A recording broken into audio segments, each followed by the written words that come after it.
Le Morning Trading, c'est en compagnie de Benoît Rousseau. Bonjour Benoît. Bonjour Fabrice. Trader pour compte propre, fondateur du blog Andlil qu'on retrouve aujourd'hui avec plaisir Benoît. Bon, il ne s'est pas passé grand chose durant votre absence, en tout cas de l'antenne, puisque on était peu ou prou au même niveau, en tout cas sur le CAC 40. Ah oui, là on n'a pas beaucoup bougé depuis le 6 octobre environ. Ça fait à peu près 15 jours. On est dans un range extrêmement étroit. Finalement, on a eu une accélération à la fin du mois de septembre. Le 29 septembre, on s'est mis à accélérer. On a cassé les 5003 et depuis, on est en plein range sur le CAC 40. On a un point haut qui est à environ la résistance hebdomadaire actuelle vers les 5380. On a un point bas qui est vers les 5340 et puis on fait du ping-pong sur ces deux bornes pour le moment, et dans un marché avec extrêmement peu de volume. On attendait un peu le retour de la volatilité, mais il y en avait quasiment plus au mois d'août que maintenant, donc on n'a pas grand monde sur les marchés, il n'y a pas grand monde d'acheter, pas vraiment qui ont envie de vendre. Les volumes sont extrêmement faibles, donc on attend tous que des gros se décident pour que ça parte dans un sens ou dans un autre. Donc c'est un marché vraiment extrêmement calme en ce moment. Peut-être le calme avant la tempête, de toute façon ça va se remettre à bouger. Ouais, c'est pas évident parce qu'on a vu qu'à Wall Street, voilà, on volait de record en record. Tiens, il y a un indice qui tire d'ailleurs l'Eurostoxx 50 ou le Stoxx 600, c'est le DAX qui lui continue à progresser. Je crois qu'on est tout près ou pas loin des 13 000 points. Exactement. Alors le DAX qui était plutôt baissier en Europe quand le CAC 40 se maintenait bien.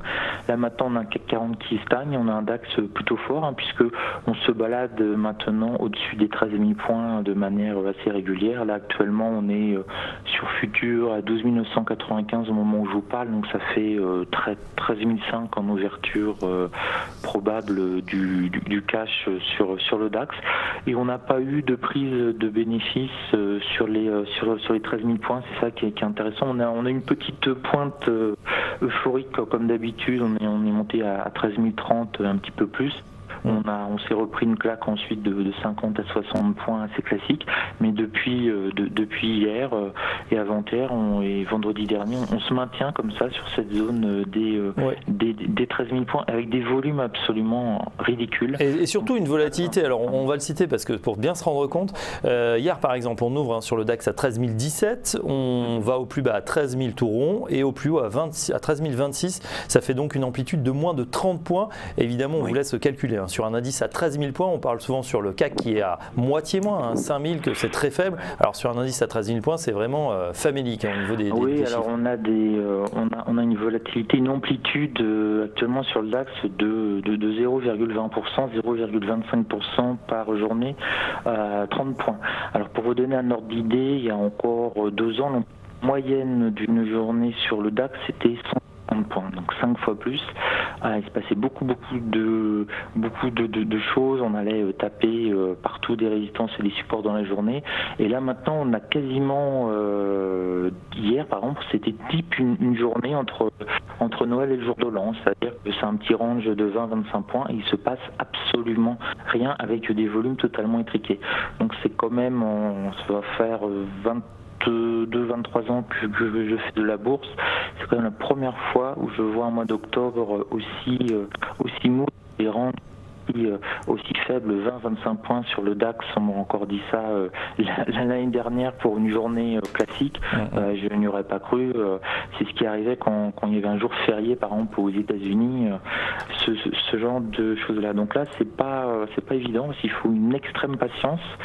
Et on gagne quand même, enfin en tout cas pour moi, j'ai besoin d'un marché qui bouge pas mal, je gagne beaucoup moins d'argent que d'habitude.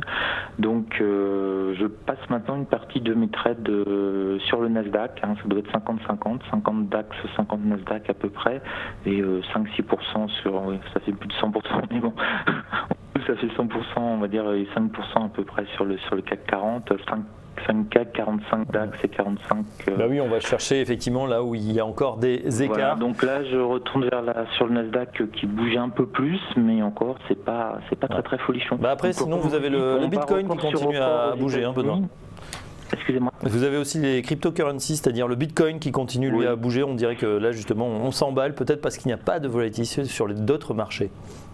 Oui, et puis il y a aussi un effet de mode parce que les médias en parlent, donc je le vois hein, sur mon forum notamment, vous avez tous les petits jeunes qui se précipitent là-dessus, qui posent plein de questions sur les cryptos parce qu'ils l'ont vu à la télé, donc faut bien voir aussi l'effet de mode. Alors les cryptos, faut quand même le signaler à vos auditeurs. Effectivement, ça monte très vite, mais ça a aussi la possibilité de faire moins 50 et moins 90% dans la journée. Le Bitcoin, ça a déjà eu des journées noires à moins 90%. Donc c'est pas un instrument qui est tout à fait entre guillemets normal comme des actions ou des indices. C'est pas régulé. Il y a le poids du législateur. On peut avoir comme la Chine par exemple qui interdit certaines crypto-monnaies du jour au lendemain et ces crypto-monnaies s'effondrent totalement. Donc c'est pas un marché qui est entre guillemets raisonnable à trader. Surtout pas avec beaucoup d'argent, éventuellement, si vous voulez vous faire plaisir et en ayant l'impression d'aller au casino, pourquoi pas, mais il faut faire extrêmement attention. Les volumes sont quand même extrêmement faibles. Quelqu'un qui a un petit peu d'argent peut faire monter certaines cryptos de 300% en quelques secondes, donc c'est extrêmement manipulable. Oui. Il faut faire vraiment attention sur ces marchés-là.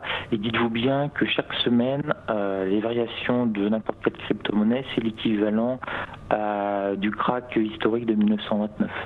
Donc vous voyez aussi le risque. Alors effectivement on est attiré parce que ça bouge beaucoup et que les gens voient tout de suite qu'ils peuvent éventuellement gagner de l'argent rapidement. Ils peuvent aussi tout perdre extrêmement rapidement.